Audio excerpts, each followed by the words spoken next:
नमस्कार साथियों, आज आप सभी का एक बार फिर से स्वागत है।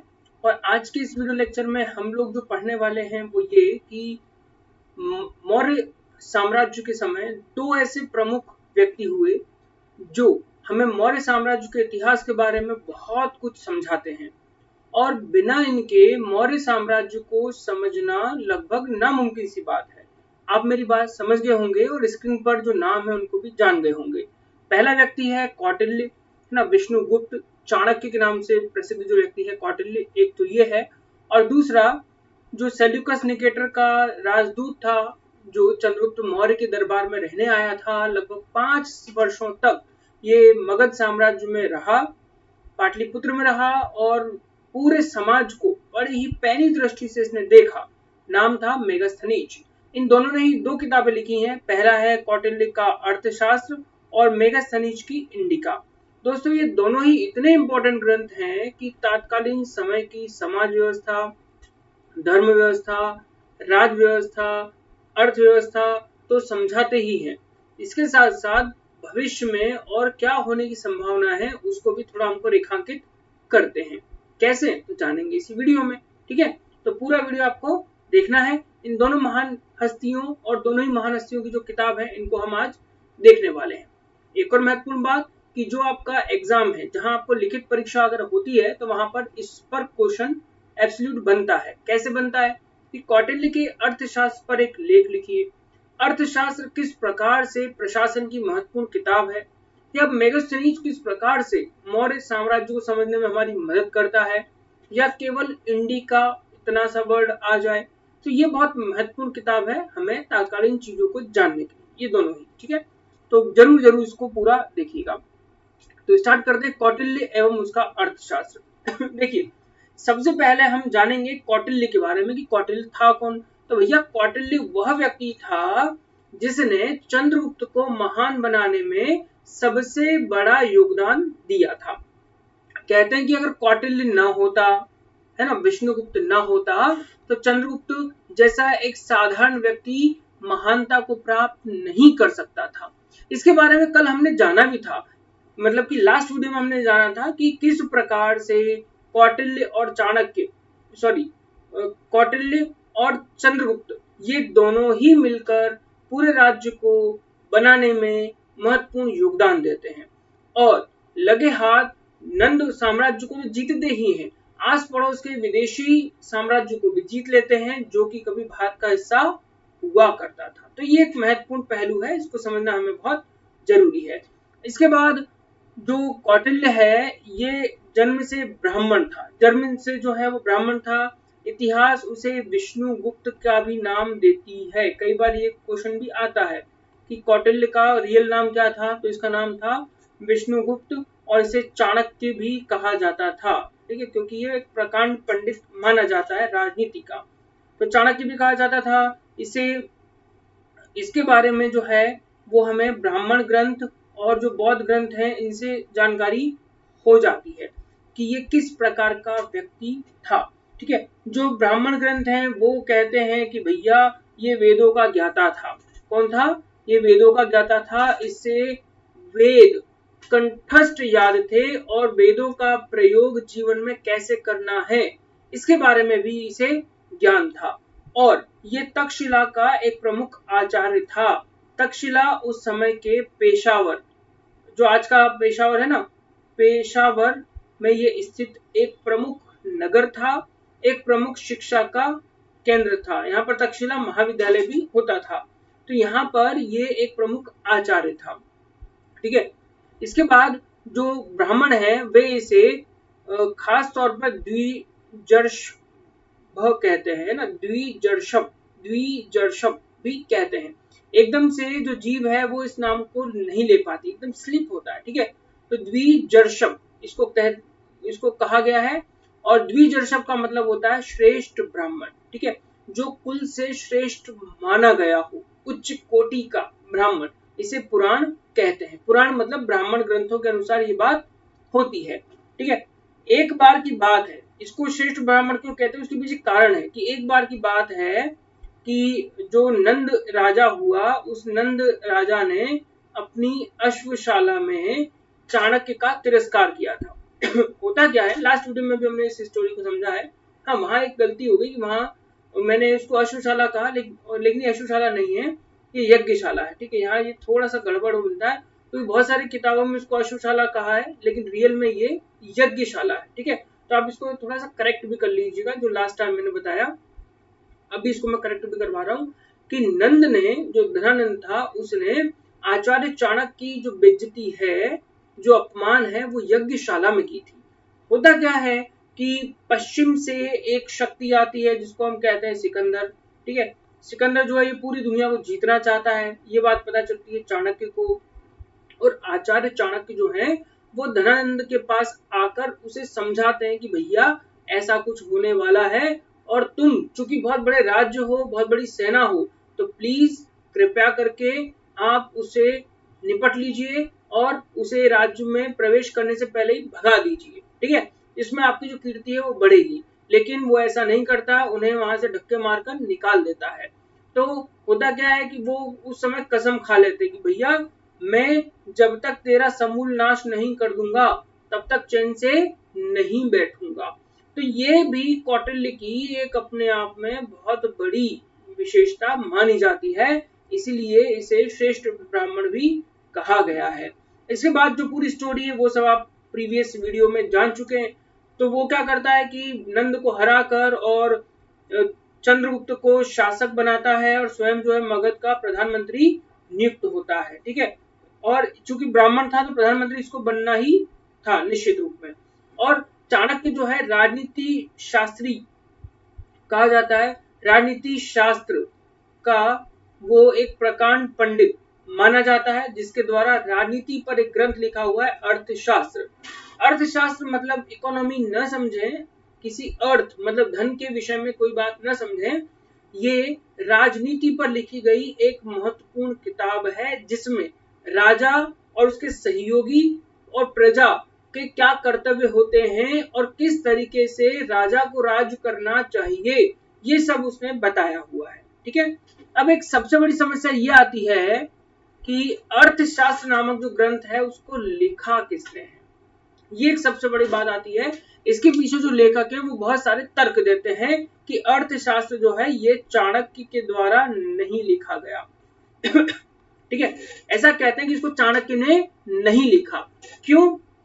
क्योंकि भैया इसके अंदर न तो चंद्रगुप्त का नाम आया, न इसमें बिंदुसार का नाम आया और न ही अशोक का नाम आया। क्योंकि चाणक्य जो है वो चंद्रगुप्त के टाइम पर भी थे, बिंदुसार के टाइम पर भी थे और अशोक के भी टाइम पर थे। मतलब जब अशोक छोटा होता है तब उस समय चाणक्य जो है वो उसको लीड भी करते हैं, उसको गाइड भी करते हैं। ठीक है, तो उनका कोई नाम नहीं आता, पाटलिपुत्र का कोई नाम नहीं आता, उस समय की जो घटनाएं हैं उनका कोई वर्णन नहीं होता, कुछ नहीं होता। तो इतिहासकार क्या कहते हैं कि नहीं, इसको जो है उसने नहीं लिखा। और ये भी कहते हैं कि जो ये अर्थशास्त्र है इसमें लिखने वाले का नाम ही नहीं है ना, कि किसने लिखा इसका कोई नाम ही नहीं, लिखने वाले का कोई नाम नहीं, कोई वर्णन नहीं, कुछ भी नहीं है, और जस्ट इसको लिख दिया गया है। ठीक है, तो इस पर बहुत सारे और भी इतिहासकार हैं जो इसको अपोज करते हैं कि नहीं ऐसा नहीं है, चाणक्य ने ही इसको लिखा है। उसके पीछे एक बात इसमें लिखी हुई है जो आप भी जान लो। वो बात लिखी हुई है कि इसकी रचना, यहाँ पर इसकी रचना उस व्यक्ति ने की है जिसने क्रोध के वशीभूत होकर शस्त्र शास्त्र तथा नंद राज के हाथ में गई हुई पृथ्वी का शीघ्र उद्धार किया। इस लाइन को हम समझ सकते हैं कि जरूर जो अपमान यज्ञशाला में हुआ, किसका? चाणक्य का, उस अपमान का बदला लेने के निमित्त चाणक्य ने चंद्रगुप्त को हायर किया कि चलो हम चलकर उस नंद राजा को हराते हैं और जनता का उद्धार करते हैं, हम इस पृथ्वी का उद्धार करते हैं। तो इस निमित्त ये सारा काम होता है।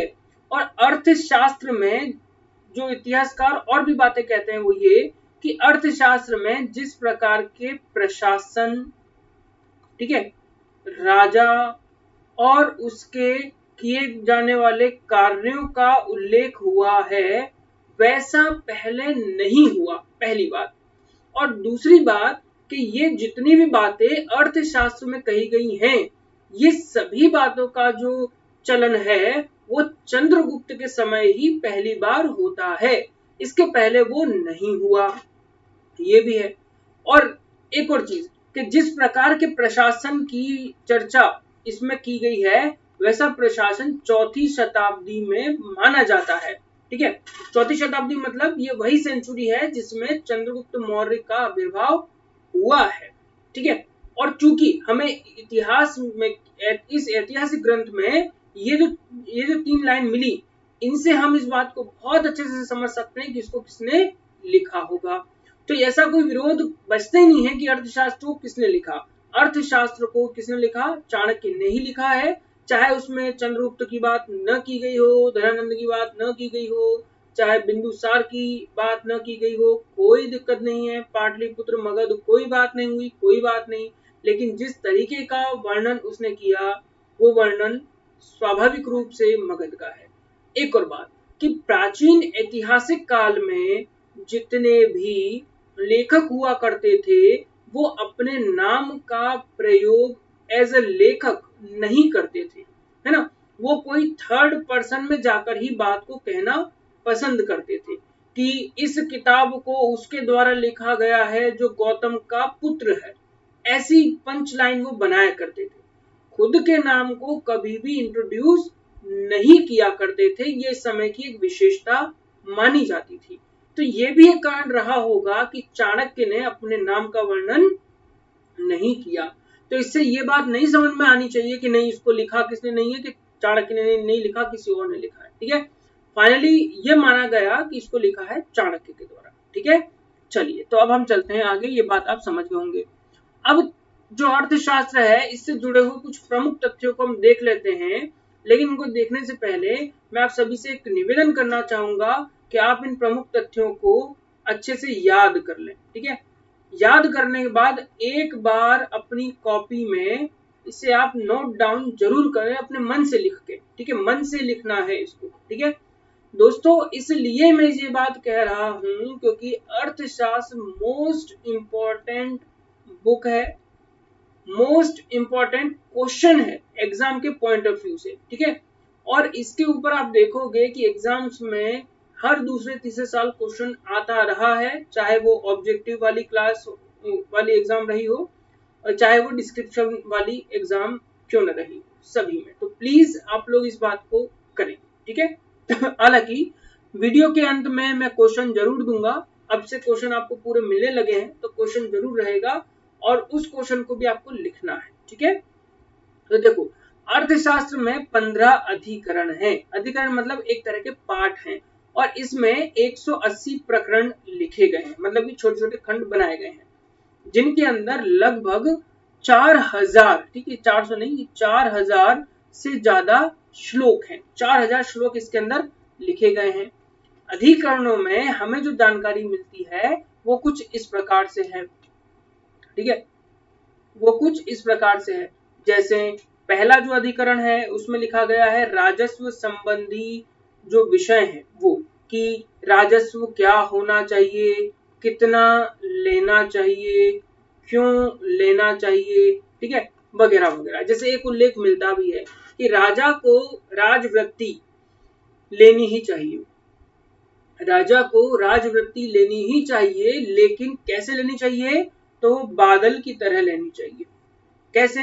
कि बादल जब समुद्र के ऊपर से निकलता है तो वो पानी की बूंदों को आकर्षित कर लेता है। ठीक है, सूर्य की सहायता से पानी की बूंदें जो है वो बादल में समाहित हो जाती हैं, जिससे न तो वो सागर खाली होता है, सागर खाली होता है क्या? नहीं होता, और बादल भी बन जाता है। और बादल उन क्षेत्रों में जाता है जहां पर वर्षा नहीं हुई हो या पानी नहीं हो, तो वहां पर ये बरसात करते हैं। मतलब कि जहां पर गरीबी हो वहां पर राजा को क्या करना चाहिए? उस लिए गए धन को खर्च करना चाहिए। तो राजस्व संबंधी बात क्या समझ में आई? वो ये कि राजा को ना तो इतना धन लेना चाहिए कि जो लोग हैं वो पूरे गरीब हो जाएं। ठीक है, वो गरीब नहीं होना चाहिए। कैसे लेना चाहिए? बादल की तरह लेना चाहिए, और बादल की तरह लेकर लोगों के ऊपर ही बरसना चाहिए ताकि जो गरीब है, जिन्हें वास्तव में राजा की जरूरत है, वो उसके काम आ सके। ठीक है, तो ये इस तरह का नियम यहाँ पे दिया हुआ है। दूसरे में नागरिक प्रशासन की विषाद विवेचना की गई है। इसमें लगभग ये कहा गया है कि 6 अलग अलग समितियां नगरों में हुआ करती थी, वो राज्य को चलाने का काम करती थी। इस तरह की बातें इसमें लिखी गई हैं। इसके बाद तीसरे और चौथे अधिकरण में दीवानी और फौजदारी और व्यक्तिगत कानूनों का वर्णन किया है कि जो न्याय व्यवस्था है वो कैसे काम करेगी, ये यहाँ पर बताया गया है। पांचवें में सम्राट के सभासदों के बारे में बात करी है, उसके अनुचरों के बारे में बात करी है, उसके कर्तव्यों और दायित्वों का उल्लेख हुआ है कि राजा के सभासद कैसे होने चाहिए, उसे गुप्तचर और अनुचर जो उसके कार्यों में सहयोग दें वो कैसे होने चाहिए, उसे क्या क्या कर्तव्य होते हैं और उसको अपने दायित्वों का निर्वहन किस प्रकार करना चाहिए, ये पांचवें अधिकरण में लिखा गया है। छठे में मोस्ट इंपॉर्टेंट बात, ठीक है, बहुत मोस्ट इंपॉर्टेंट बात लिखी है, वो है राज्य के सप्तांगों के बारे में। ठीक है, जो राज्य के जो सप्तांग हैं उसके बारे में लिखा गया है कि जो राज्य है वो 7 लोगों से मिलकर चलता है। ठीक है, और इन 7 लोगों के होने पर ही किसी इलाके को हम राज्य कह सकते हैं, वरना कोई भी चीज राज्य नहीं होगी। जैसे राज्य का स्वामी होना चाहिए, राज्य के पास अमात्य यानी कि कोई गुरु होना चाहिए। ठीक है, फिर उसके बाद राष्ट्र होना चाहिए, दुर्ग होना चाहिए, शक्ति बल होना चाहिए, कोष होना चाहिए और राजा का मित्र होना चाहिए। ठीक है, तो इन चीजों को सप्तांग कहा गया। क्या कहा गया? सप्तांग कहा गया कि राज्य के 7 अंग होते हैं और इन्हीं 7 अंगों के माध्यम से राज्य बनता है और राज्य का निर्माण होता है, राज्य आगे बढ़ता है। ये बात यहाँ लिखी हुई है, इसको आप याद कर लेंगे तो बढ़िया रहेगा। ठीक है, पहले में राजस्व संबंधी बात है, दूसरे में नागरिक प्रशासन है, तीसरे में कानूनों की चर्चा की है। ठीक है, तीसरे में कानूनों की चर्चा की है, पांचवें में सम्राट के सभासद, अनुचर और उनके कर्तव्य और दायित्वों को बताया और छठे में सप्तांगों की चर्चा कर दी है। वहीं अंतिम 9 जो हैं उनमें बहुत बड़ी मात्रा में अलग अलग विषयों पर विशेष तौर पर चर्चा की गई है। जैसे राजा की विदेश नीति क्या होनी चाहिए, उसके सैनिक अभियान किस प्रकार होने चाहिए, युद्ध में विजय के उपाय क्या होते हैं, शत्रु देश में अगर राजा को लोकप्रियता प्राप्त करना है तो उसके उपाय क्या होंगे, युद्ध में संधि और युद्ध के जो अवसर हैं उन वे कैसे होने चाहिए और किस प्रकार से उस पर काम होना चाहिए, इस पर बहुत ही विस्तृत रूप में वर्णन मिलता है। एक बात और आप यहाँ याद रखें कि इस तरह का वर्णन इसके पहले हमें नहीं मिला है। पहली बार ये वर्णन हमको कहाँ मिलता है? अर्थशास्त्र के अंदर ही मिलता है। ठीक है, तो इस आधार पर हम ये कह सकते हैं कि अर्थशास्त्र जो है वो सामान्य शासन की व्यवहारिक समस्याओं से संबंधित रचना है। ठीक है, जो शासन की व्यवहारिक समस्या होंगी कि शासन कैसे चलता है, क्या समस्याएं आती हैं, उनका निर्वहन किस प्रकार होता है, उस पर विशेष रूप में ये पुस्तक चर्चा करती है। इसके अलावा भी जो ये पुस्तक है और बातें कहती है, जैसे कि जो शासन है उसका आदर्श क्या होना चाहिए, तो ये कौटिल्य ने ही इस किताब में लिखा है। ठीक है, कौटिल्य जो है इस किताब में एक कंक्लूसिव बात मैं आपको बता रहा हूं जो कहता है कि प्रजा का हित ही राजा का चरम लक्ष्य होना चाहिए। अगर कोई राजा प्रजा से दूर हो जाता है तो वो प्रजा के कोप का भाजक होता है और उसे राज्य को छोड़ना पड़ता है। ये बात पहली बार हमको अर्थशास्त्र में चाणक्य के माध्यम से पता चलती है। ठीक है, तो इसीलिए जब चंद्रगुप्त मौर्य शासक हुआ तो वो हर समय प्रतिपल राजा के कार्यों में संतुलन बिठाने की कोशिश करता था। ऐसा भी होता था कि जब युद्ध होते थे तो युद्ध के समय जो सेना पलायन करती थी तो उन्हें विशेष आदेश होते थे कि वो किसान की जो फसल है उसे नष्ट नहीं करें। किसान की फसलों के पत्ते तक को स्पर्श करने की इजाजत नहीं होती थी, क्योंकि ये बात राजा अपने आप में समझता था कि अगर किसान की फसल अच्छी नहीं होगी तो मुझे कर भी अच्छा नहीं मिलेगा, और जब मुझे कर अच्छा नहीं मिलेगा तो मैं शासन को चलाऊंगा कैसे, कैसे शासन व्यवस्था को मजबूत बनाने का काम करूंगा। तो इसलिए राजा विशेष तौर पर प्रजा हित को ध्यान रखता था। चंद्रगुप्त मौर्य विशेष तौर पर यह ध्यान रखता था, और उसके बाद बिंदुसार और अशोक भी इसी फॉर्मूले पर आगे बढ़ते हैं। वो ये बात कहता है कि अगर कोई राजा प्रजा के कार्य में विलंब करता है तो जनता के कोप का भाजक बनता है और उसे राज करने का कोई हक नहीं होता है।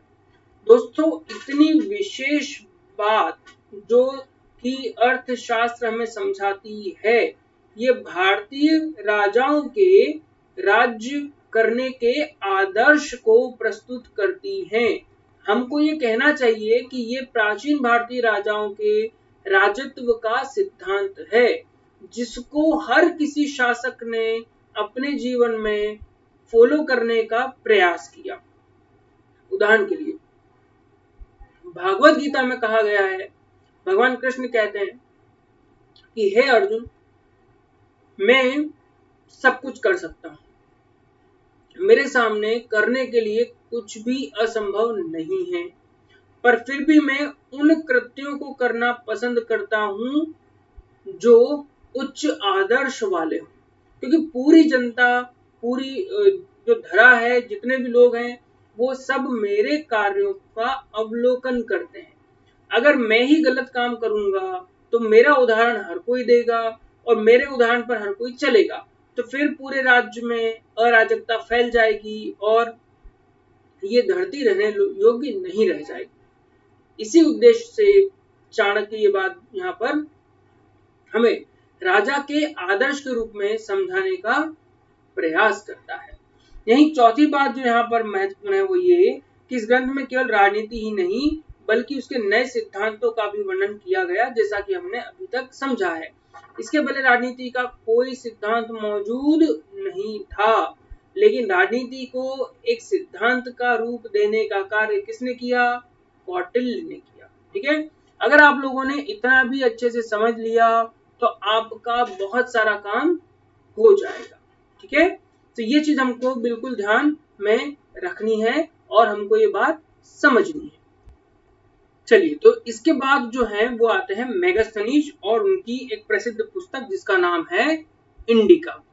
दोस्तों, मेगास्थनीज जो है ये एक युद्ध हुआ था, आप सभी को पता है कि एक युद्ध हुआ था, और युद्ध का जो नाम है वो भी आपको पता होगा कि सिंधु नदी के पार सेल्यूकस निकेटर और चंद्रगुप्त के बीच ये युद्ध हुआ था, और इस युद्ध में जो जीत है वो चंद्रगुप्त को मिलती है और यूनानी शासक उसमें हार जाता है। ठीक है, तो ये चीज यहाँ पर बहुत महत्वपूर्ण है।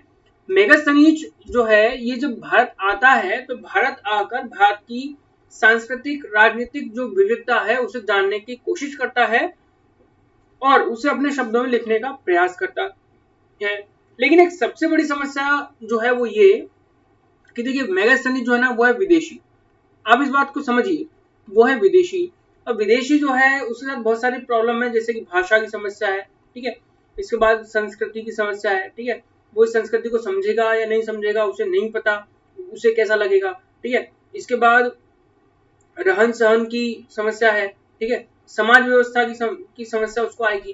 तो ये समस्या है वो सीधे सीधे अडॉप्ट नहीं कर पाएगा। जैसे उदाहरण के लिए मैं कहना चाहूंगा कि आप अगर दक्षिण भारत में चले जाएं, कहने को वो भारत का हिस्सा है, लेकिन वहां जिस प्रकार की संस्कृति और सभ्यता का पालन किया जाता है, हम वहां जाकर पूरे फिट नहीं हो पाएंगे। वहां सपोज कोई हिंदी बोलने वाला नहीं आया तो आप उन चीजों को भी नहीं समझ पाएंगे जो वो लोग करते हैं या करते आ रहे हैं। तो ये चीज मेगास्थनीज के साथ भी हुई, इसलिए बहुत सारे लेखक क्या कहते हैं कि मेगास्थनीज ने जो लिखा वो उल्टा पुल्टा लिखा है। लेकिन मैं यहाँ कहूंगा कि उल्टा पुल्टा चाहे लिखा हो, लेकिन मेगास्थनीज के जो वर्णन है वो हमारे लिए मोस्ट इंपॉर्टेंट है, क्योंकि ये उस समय को समझने में थोड़ा तो सहयोग हमें करते ही हैं। लेकिन एक सबसे बड़ी जो समस्या यहाँ पर है वो ये कि मेगास्थनीज ने जो बुक लिखी इंडिका वो हमें मूल रूप में प्राप्त नहीं है। ठीक है, मूल रूप में प्राप्त नहीं है, वो समय के साथ नष्ट हो गई।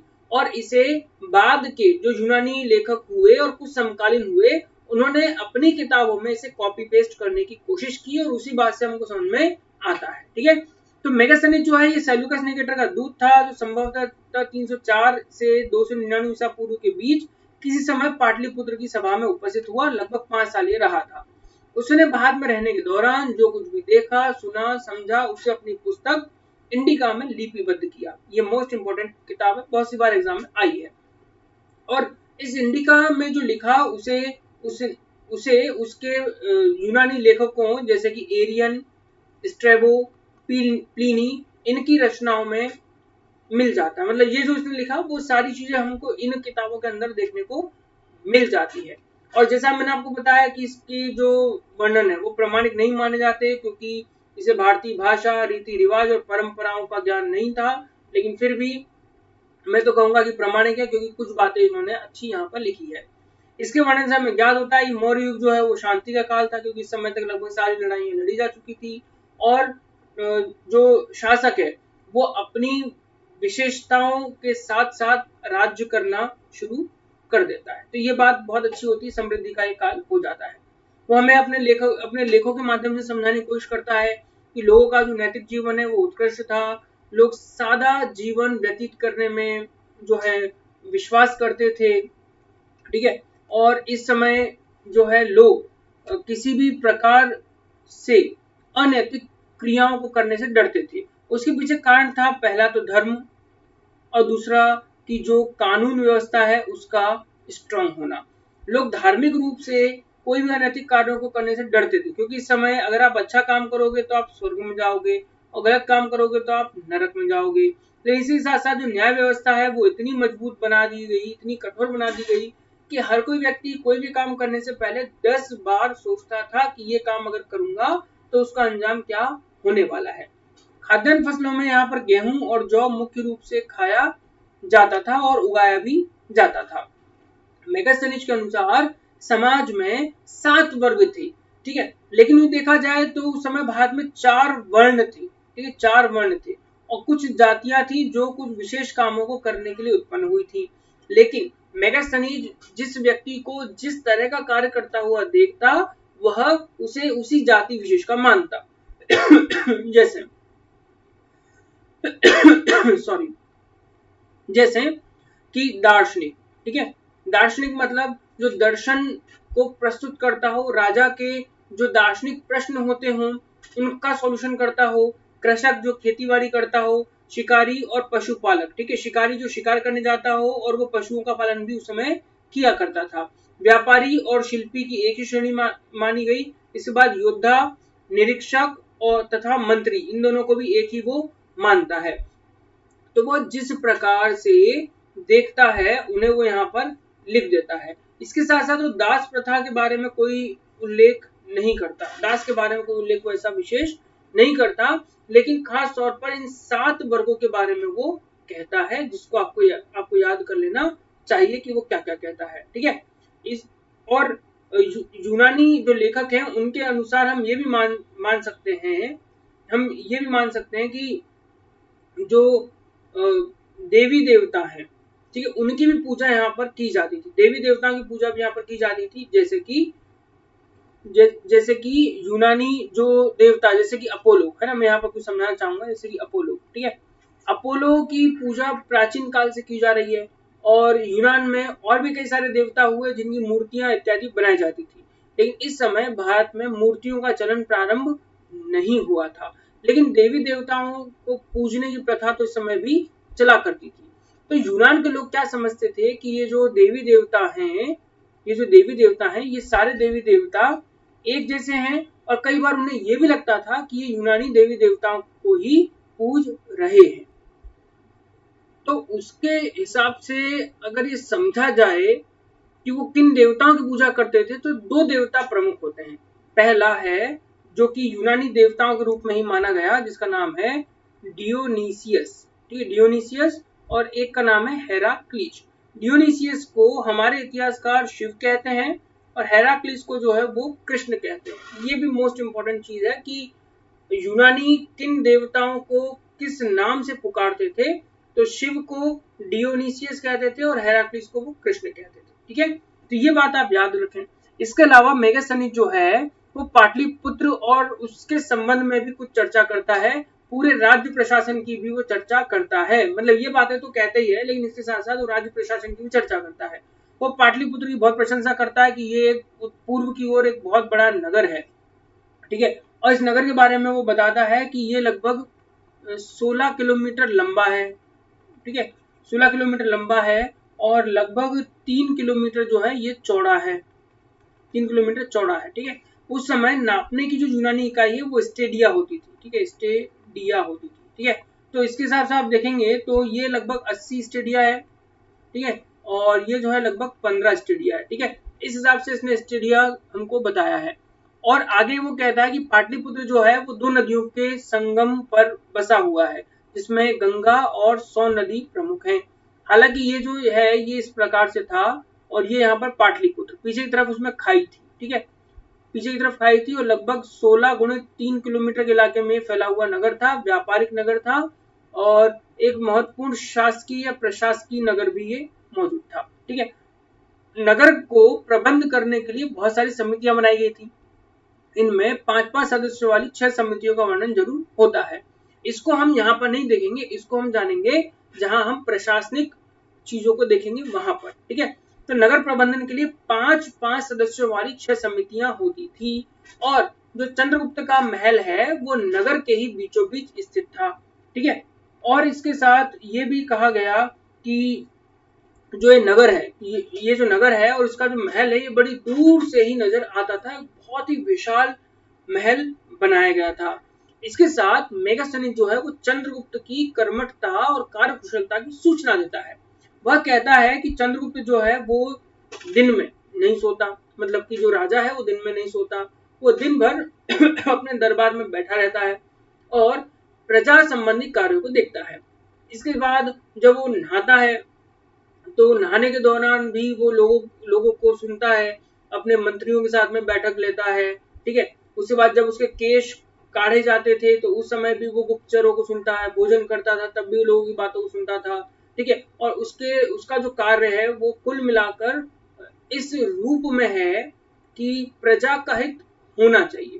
ठीक है, तो इसकी वो बहुत तारीफ करता है। ठीक है, और इसकी तुलना वो अपने यूनान प्रदेश के राजाओं से भी करता है कि यहाँ का जो राजा है वो बहुत ही कुशल है। ठीक है, ये बात वो यहाँ पर कहता है। और इसी के साथ वो न्याय व्यवस्था पर भी बात करता है। न्याय व्यवस्था में जो न्याय व्यवस्था है ये चाणक्य के अनुसार हम मान सकते हैं ये बहुत कठोर मानी गई थी। इस कठोरता के कारण अपराध जो है वो बहुत कम हो जाते थे। लोग अपने घरों और अपनी संपत्ति की रखवाली नहीं करते थे। घर खुले तो खुले ही वो छोड़कर चले जाते थे, क्योंकि उन्हें पता है कि दंड बहुत कठोर है। कोई भी चोरी चपाटी करेगा, पकड़ा गया तो उसे मृत्यु तक मिल सकती है। तो दंड व्यवस्था के कठोर होने के कारण समाज में एक भय का माहौल था और भय के माहौल के चलते जो समस्याएं हैं वो नहीं होती थी। मौर्य काल में जो व्यापार वाणिज्य है वो बहुत विकसित हो गया, बहुत विकसित हो गया, क्योंकि इस समय यूनान से तो हम व्यापार करने ही लगे, इन यूनान के साथ और भी देशों के साथ हमारा व्यापार फलने फूलने लगा। हम कृषि वाली जो वस्तुएं थी इनका बहुत आयात उत्पादन करने लगे। कुछ लोग फ्री हो गए तो नगरों में जाकर व्यापार वाणिज्य करने लगे। कुछ चीजों को यहाँ से लेकर यूनान जाते, वहां बेचते, यूनान की चीजों को लाकर यहाँ बेचते, तो इस तरह की वो चीजों को करते थे। जब समय के साथ ये चीजें और बढ़ने लगी, व्यापार बढ़ने लगा, तो इन लोगों का एक अलग से ग्रुप हो गया। और ये ग्रुप जो है इसको हम श्रेणी सिस्टम भी कह सकते हैं ना, पहले भी श्रेणी सिस्टम हमने पढ़ा था। तो ऐसा ये पूरा ग्रुप बन जाता है जिसका अर्थ मतलब कि धन पर बहुत बड़ा जो है मैं कह सकता हूँ कि मतलब अधिकार था, एक बहुत बड़ा अधिकार उनको था इस धन के ऊपर। और राजा कभी भी व्यापारियों के द्वारा किए गए कार्य में हस्तक्षेप नहीं करता था। तो इस आधार पर हम ये भी कह सकते हैं कि ये जो अर्थव्यवस्था थी इस समय की, ये पूंजीवादी अर्थव्यवस्था थी। लोगों के पास धन बहुत ही इस समय होता था। ठीक है, तो जो ये इंडिका है ये हमें मौर्य काल के बारे में क्या क्या बताता है। तो ये मौर्य काल के बारे में हमको उनका समाज, उनकी राजनीति, धर्म, अर्थव्यवस्था आदि पर बहुत बड़े लेवल पर प्रकाश डालती है। और अगर ये न लिखी गई होती तो हमें चंद्रगुप्त मौर्य, उसके नगरों और उसकी सेना, लोग कैसे रहते हैं, न्याय प्रणाली, व्यापार वाणिज्य कब विकसित था या नहीं था, इसके बारे में कोई जानकारी नहीं मिलती। क्योंकि अशोक ने जो लिखा वो राज्य आदेश के रूप में लिखा है, लेकिन चंद्रगुप्त मौर्य के समय क्या हुआ था इसके बारे में जानकारी के लिए प्रमाणिक स्रोत तो यही होते हैं, जिनमें अर्थशास्त्र हमें शासन व्यवस्था बताती है, वहीं पर मेगास्थनीज की इंडिका हमको समाज, राजनीति, धर्म आदि विषयों पर कुछ चीजें बता देती है। आशा करता हूँ कि ये सारी चीजें आपको बहुत ही अच्छे समझ में आ गई होंगी। ठीक है, तो जब समझ में आ गई हैं तो प्लीज आप 2 क्वेश्चन जरूर लिखिए। पहला, अर्थशास्त्र पर एक लेख लिखो, और दूसरा, मेगास्थनीज की इंडिका से मौर्य काल के विषय में हमें क्या जानकारी मिलती है, अपने शब्दों में इसको आप समझाइए। ये दोनों क्वेश्चन आपको 125 शब्दों में लिखने हैं। अभी शब्द सीमा आप खूब लिखें, कोई दिक्कत नहीं है। बाद में जब टेस्ट सीरीज का आयोजन किया जाएगा तो वहां पर उतने ही शब्दों को लिखना है जितने की जरूरत है। ठीक है, चलिए बहुत बहुत धन्यवाद, मिलते हैं अगले वीडियो में। अगले वीडियो में हम जानेंगे अशोक के बारे में, सम्राट अशोक के बारे में हम बहुत कुछ चीजों को जानने वाले हैं। धन्यवाद।